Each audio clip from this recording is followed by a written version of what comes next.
It was just after sunset when the silence in my small house became heavier than ever. The clock on the wall ticked, echoing through empty rooms that once overflowed with laughter. Every corner still carried traces of the family that used to fill it. Photos on the mantel, faint scuff marks on the floor from my grandchildren's toys, the smell of the stew I used to cook every Sunday. Now there was nothing but the creak of old wood and the whisper of wind slipping through the window frame. That's what old age feels like when everyone you loved has quietly stepped away, an echo without an answer. I never imagined I'd end up this way. I worked my whole life to make sure my children would never struggle the way I did. I sent them to good schools, built this home brick by brick, and believed that love was something that could never fade. But when my wife passed 5 years ago, things began to change. At first, they came often, checking on me, bringing food, asking how I was managing. Then the visits became less frequent. The calls turned shorter, until, one day, they simply stopped. Altogether. They said they were busy, careers, children, responsibilities. I told myself it was normal, but deep down, I knew better. There's a certain kind of silence that tells you you've been forgotten. Still, I didn't complain. I had my memories, my books, and the garden my wife once loved. I told myself that was enough, until the day they decided I wasn't even worthy of the home I built. It started with a letter. My eldest son, Daniel, said they'd discussed it and thought it best if I moved to an assisted living facility. He called it a comfortable place, somewhere I'd get proper care. Proper care. Those words burned. As if the life I'd built for them wasn't proof enough of how well I could take care of myself. When I told them I wasn't leaving, they smiled politely, the way people do when they've already decided something for you. A week later, I came home from the store to find a stranger standing in my living room. He was holding a clipboard and a tape measure. "Real estate," he said, "just taking measurements for the new owner." I felt the blood drain from my face. I called Daniel. He didn't answer. Then I called my daughter Clara. She sighed and said quietly, "Dad, we sold the house. It's for your own good. Please don't make this harder." For my own good. Those words broke something inside me. That night, I sat on the edge of my bed, surrounded by the shadows of my past. And for the first time, I let the anger breathe. They thought I was just an old man, too tired to fight back, too fragile to resist. They thought I'd quietly fade away in some sterile room under the hum of fluorescent lights. But they had forgotten one thing. Before I was a father, before I was old, I was a man who built everything from nothing. And I wasn't about to let anyone take that away from me.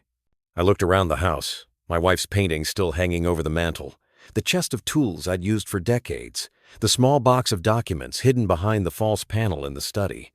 I had spent my entire life making plans, anticipating risks. Old age hadn't changed that. It had just made me patient. The next morning, I dressed carefully. Clean shirt, pressed pants, polished shoes. I looked at myself in the mirror and smiled. My reflection might have shown wrinkles and gray hair, but my eyes were still sharp. I walked to the bank first. I'd opened that account 30 years ago when business was good. I'd never told anyone about it, not even my wife. The savings had sat untouched, quietly growing over time. When I saw the balance that morning, I knew I had enough to start over. Next, I visited my lawyer, an old friend named Robert. He looked surprised to see me. "Haven't heard from you in years," he said. "What brings you here?" I told him everything. The house sale, the betrayal, the quiet humiliation of being discarded like a piece of furniture. He listened, his brow furrowing deeper with every word. When I finished, he leaned back and said, "You could contest the sale. Legally, they can't sell it without your consent if your name's still on the deed." I smiled faintly.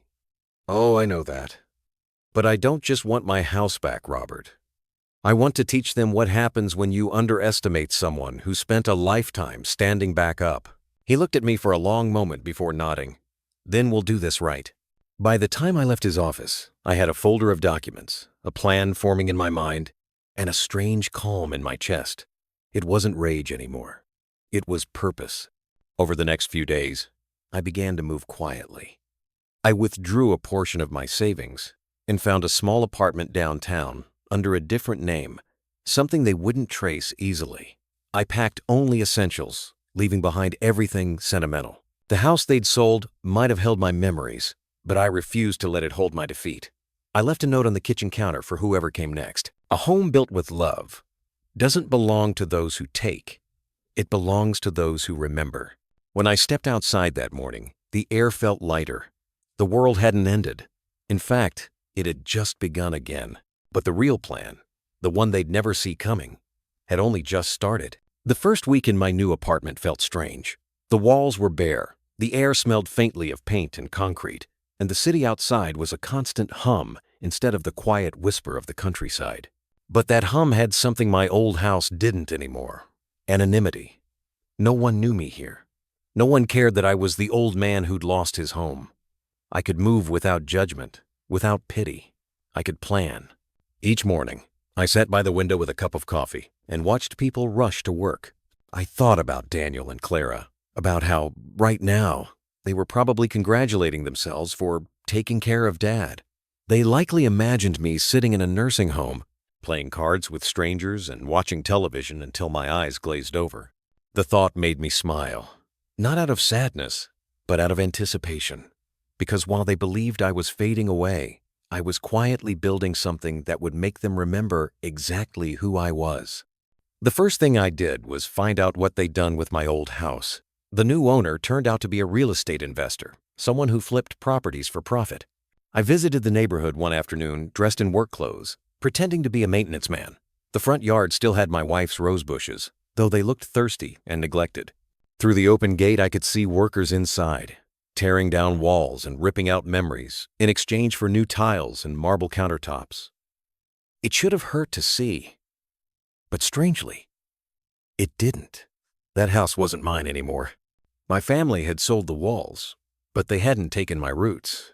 I took a photo of the construction sign outside, company name, contact number, and project manager details. Information is power, and I planned to use every bit of it.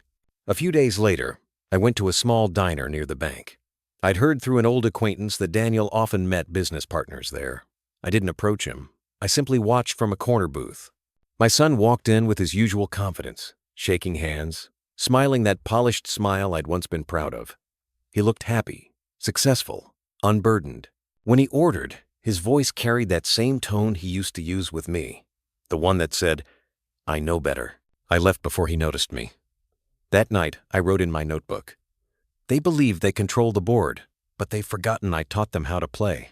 The next step was reclaiming control of my estate. I met with Robert again, and we began the paperwork quietly, filing injunctions, freezing certain assets, and revisiting old business documents I'd once set aside. You see, when I retired, I didn't sell my small construction company. I left it dormant under my name. Legally, it still existed. And that meant I still had credit lines, tax filings, and contracts in my control. That was my leverage. Within weeks, I reactivated the company. I hired 2 trusted men from my past crew, Luis and Marco, both in their 50s, still loyal and sharp. I told them only part of the truth, that I wanted to start one last project before I hung up my hat for good. They didn't question me. We'd been through too much together. I used my savings to lease a small warehouse on the edge of town.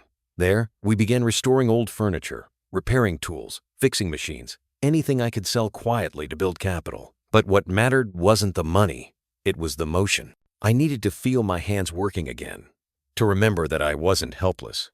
At night, I returned to my apartment and worked on the real plan. On my laptop, I tracked every business Daniel owned, every real estate asset he controlled. I knew Clara managed the finances for her husband's firm, which was deeply invested in Daniel's projects. They had tied their futures together financially. One wrong move, one leak of information, could make everything they'd built tremble. But revenge, I decided, wasn't about destroying them. It was about making them understand, making them see the value of the man they discarded. Weeks turned into months, and my business began to grow again. Not big, just enough to catch attention. Local clients, small projects, satisfied customers who spread the word. It was almost poetic.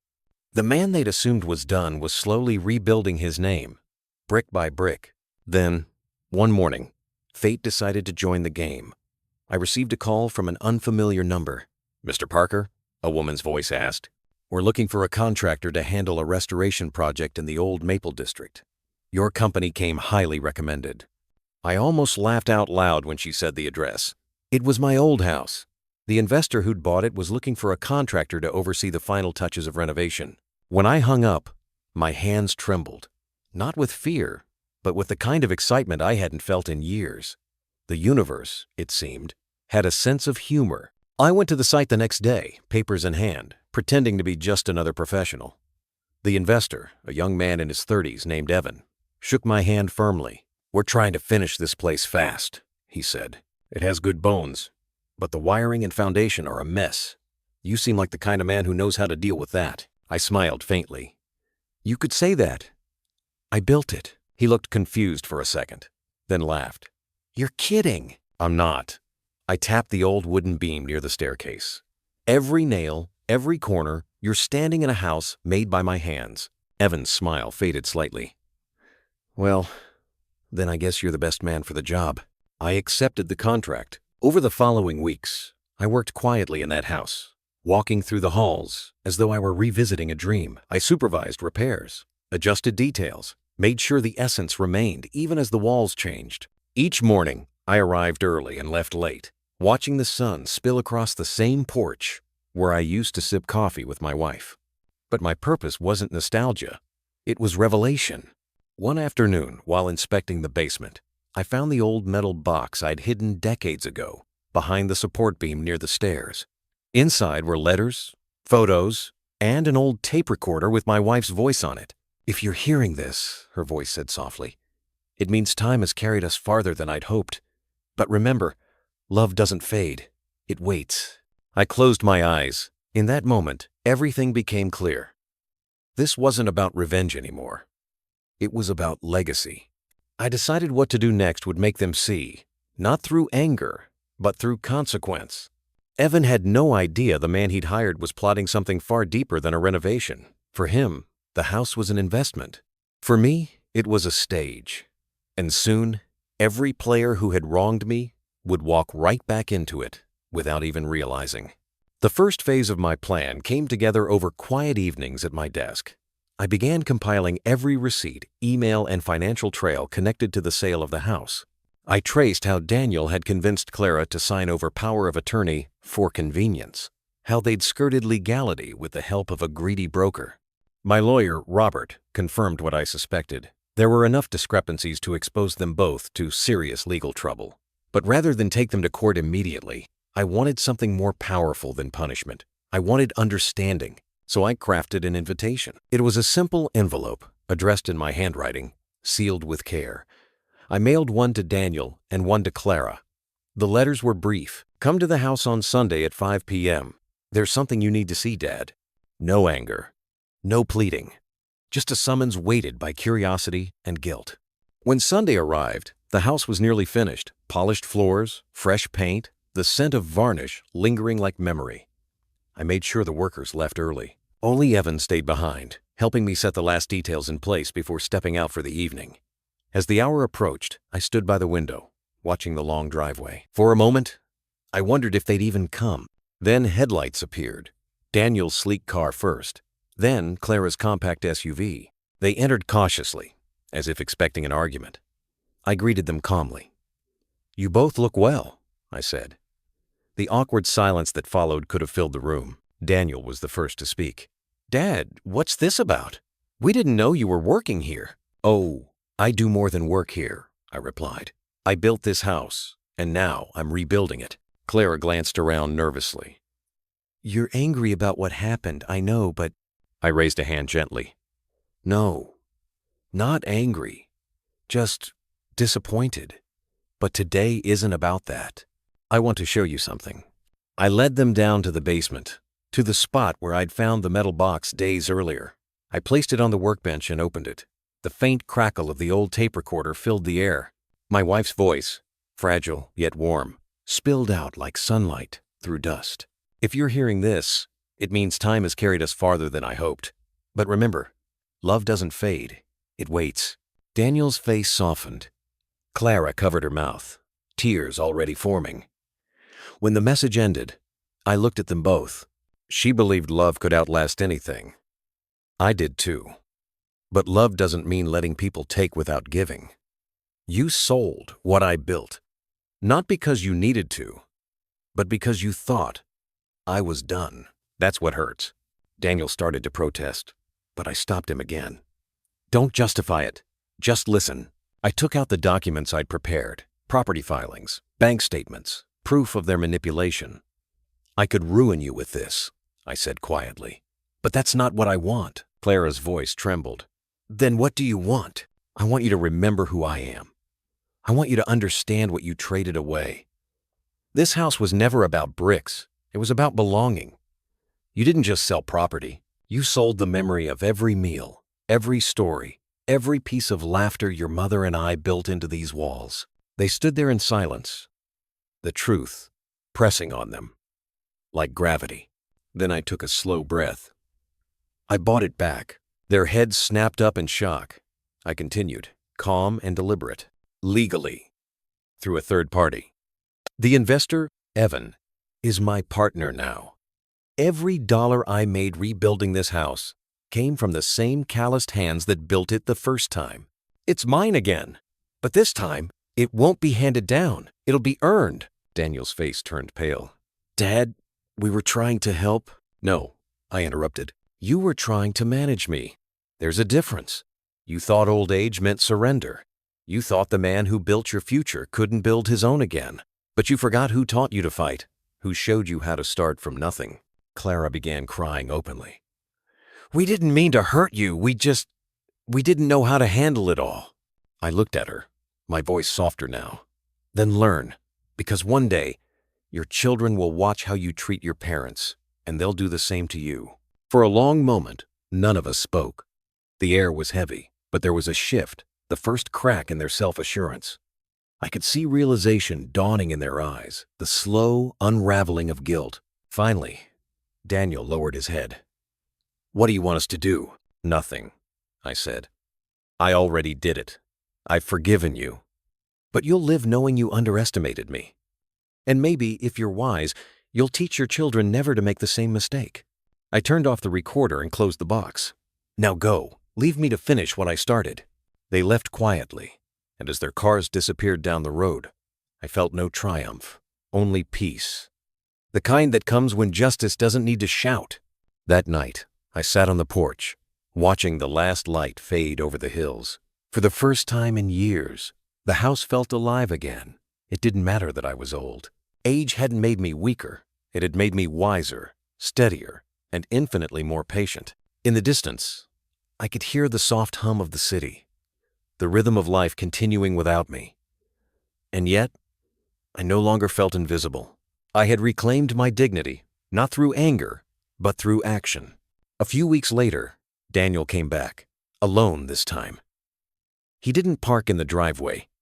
He walked up quietly, carrying something in his hand.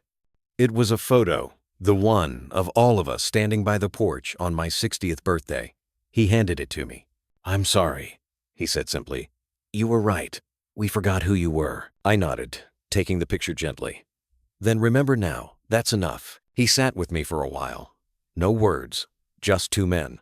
One who had built, the other who had finally learned. And as the wind moved through the rose bushes, I could almost hear my wife's voice again, whispering through time. Love doesn't fade, it waits. The weeks that followed felt strangely calm, like the air after a storm that had torn through every loose branch but left the roots stronger. I spent my mornings walking through the garden behind the house, the same one my wife had planted decades ago. Half the flowers were gone now, but the roses still bloomed, stubborn and brilliant, pushing through the rough soil like survivors. I found a kind of comfort in that. They reminded me of her. Evan would drop by occasionally to check on final details of the restoration. He was young, ambitious, with that restless energy I once saw in Daniel. But unlike my son, he had respect in his eyes. He asked questions, listened to the answers, and more than once, he called me Sir, even when I told him not to. One morning, as we stood on the porch inspecting the new railing, he said, You know, Mr. Harlow, I've worked with a lot of people, but none like you. Most men your age would have given up. I chuckled quietly. Most men my age have something left to prove. Just not to others, to themselves. He smiled. Still, you did more than rebuild a house. You rebuilt your story. That line stayed with me long after he left. It wasn't about revenge anymore. It was about legacy. About writing the chapter my children had been too blind to see. A few days later, I started a small project. Using the old shed out back, I turned it into a workshop. The place had been falling apart. Cobwebs, rusted tools, the smell of old wood and oil. But with each swing of the hammer, it began to breathe again. I didn't tell anyone about it, not even Daniel or Clara. I spent hours there each afternoon, repairing old furniture I'd once made for neighbors, restoring what others had thrown away. The process became therapy. Every nail, every sanded surface, every polished corner felt like reclaiming a piece of myself. One evening, as the sun dipped low, painting the horizon orange, I noticed a woman standing at the gate. She looked uncertain, holding a small chair missing one leg. "Excuse me," she said softly. "Evan told me you could fix things." I smiled. "He did he? Bring it in." Her name was Lila, a widow living a few streets away. The chair had belonged to her late husband. She watched quietly as I examined it, my hands moving with familiarity and patience.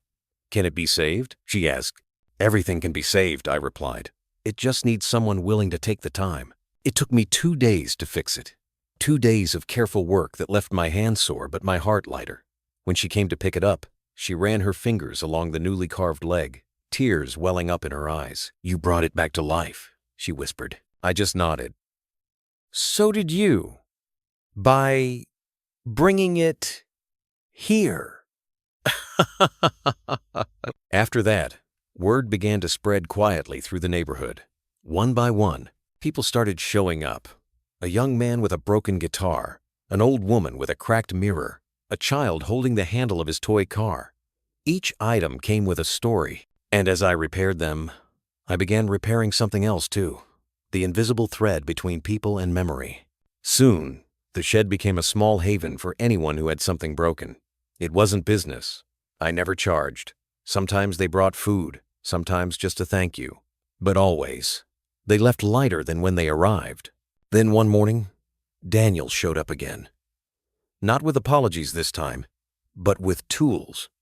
"I heard you've been fixing things," he said. "Need a hand?" For a moment I didn't answer. I just studied his face. There was no arrogance left, no entitlement, just a quiet humility that hadn't been there before. Finally, I gestured toward a broken table in the corner. "Grab a sander," I said. We worked in silence for a while, the rhythm of sandpaper and sawdust filling the air. After an hour, Daniel said, "I've been thinking a lot, Dad. About what happened. About Mom." His voice faltered. I forgot what mattered. I let money and fear get in the way. I didn't respond immediately. Words weren't needed yet. Instead, I handed him a chisel and showed him where to work. Only after a few minutes did I say quietly, "It's not too late to remember." He nodded, eyes glistening. "I know. That's why I'm here." From that day on, he came every weekend. Sometimes Clara too, bringing sandwiches and coffee, helping repaint the fence or organize tools. Slowly, what had once been fractured began to mend. Not perfectly, but honestly. One Saturday afternoon as we worked together, a small crowd gathered outside. A local journalist had heard about the old man who fixes broken things for free and wanted to write a story. I was hesitant at first, but Daniel convinced me. "Let people know what you're doing, Dad. Maybe it'll inspire someone." The article was published a week later under the headline, "He was left alone in his old age. Now he's helping others rebuild their lives." The response was overwhelming. Letters poured in, people from across the country sharing stories of loss, of forgotten parents, of broken families they wanted to heal. Some even came in person, just to sit on the porch and talk. One woman, around Clara's age, said, "Your story made me call my father after 10 years. I'd forgotten what his voice sounded like." That night, after everyone left, I sat outside watching the stars. The house was quiet, filled not with loneliness but with life again. Laughter, the smell of wood, the faint hum of the world returning. Age, I realized, doesn't make you invisible. It makes you infinite if you have the courage to stand tall in the silence. And maybe that's what my children finally learned. That fading quietly isn't the same as being forgotten. Some people fade so they can shine differently. The next morning, I found a note on my workbench, Daniel's handwriting. It read, "Thank you for showing me what strength looks like." I folded it carefully and placed it in the metal box beside my wife's tape. I didn't need revenge anymore. I had something far more powerful, legacy reborn. A year passed. Seasons changed. Leaves turned gold and fell. Snow blanketed the roof. And spring returned again. The house, our house, stood stronger than ever. It wasn't just the wood or stone that made it whole again. It was the laughter that once more drifted through its rooms, the voices that had learned to speak kindly again. I turned 78 that summer. The workshop out back had become something of a legend in the neighborhood. People came from all over with broken clocks, chairs, and hearts. I'd fix what I could, listen when I couldn't. Sometimes fixing wasn't about nails or glue. It was about reminding someone they still mattered. One morning, I woke up to the sound of children laughing outside. Daniel's kids were running through the yard, chasing each other around the old oak tree. The same tree where Daniel had once hung his tire swing. I watched from the porch, coffee in hand, my heart full in a way it hadn't been in decades. Clara came out carrying a tray of breakfast. "You're smiling again," she said softly. I nodded. "Feels strange, doesn't it?" She smiled back. "Feels right." She sat beside me, and for a while, we just watched the children play. There was no need for words. Sometimes peace speaks loud enough on its own. Later that day, Evan arrived with a few volunteers. He'd started a small foundation in my name, the Harlow Workshop Project, a program to teach woodworking and repair skills to young people who'd lost direction. "You taught me more than building, Mr. Harlow," he said. "You taught me patience, purpose, and pride. I want others to have that." I didn't know what to say. For a long moment, I just stared at the plaque he handed me. In honor of a man who proved that no life is too old to begin again. That evening, after everyone left, I wandered into the workshop. The tools hung neatly on the wall, each one carrying stories of the hands that had used them. On the bench sat the old metal box, the one I'd once found, buried beneath the floor. I opened it again, gently pressing the worn play button. My wife's voice filled the room. "If you ever doubt yourself, remember, you built more than walls. You built people, and one day, they'll build others too." The message had become my compass. Every time I heard her voice, I felt anchored, reminded that love was not measured by who stayed, but by what remained when they left. As the tape clicked off, I whispered into the quiet, "I'm still building. Love." I didn't notice Daniel standing in the doorway. He'd come back for a wrench he'd forgotten. "Talking to Mom again?" he asked gently. I smiled. "Always." He came closer, putting a hand on my shoulder. "She'd be proud of you." "No," I said, meeting his eyes. "She'd be proud of us." That night, we ate dinner together as a family. All of us. No tension, no hidden guilt, just warmth. For the first time since she passed, her chair at the table didn't feel empty. It felt present. After dinner, I told Daniel and Clara a story they'd never heard, about the first table I'd ever built when I was their age. How it had collapsed under the weight of a family dinner because I'd used weak joints. Everyone had laughed, even my wife, though the food had ended up on the floor. "You know what she told me afterward?" I said, chuckling. "She said, 'You'll get stronger next time.'" Daniel laughed softly. "Guess you did. Guess we all did," I said. When they left that evening, the house grew quiet again. But it wasn't the loneliness I'd known before. It was peaceful, like the pause between heartbeats. As night fell, I sat by the window, pen in hand, writing a letter I'd long been meaning to finish. "To whoever finds this house next, you will feel the weight of years in these walls, but also the warmth of second chances.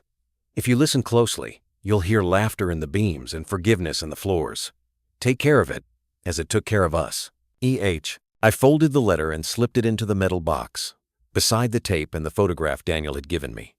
Then I sealed it and returned it to its hiding place beneath the floorboards. Some things, I thought, deserve to rest where they began. Outside, the wind whispered through the trees, carrying with it the faint scent of roses. I could almost see her there, my wife, standing in the garden, hands dusted with soil, smiling at me like she always had. "Still here," I murmured. "Still proving them wrong."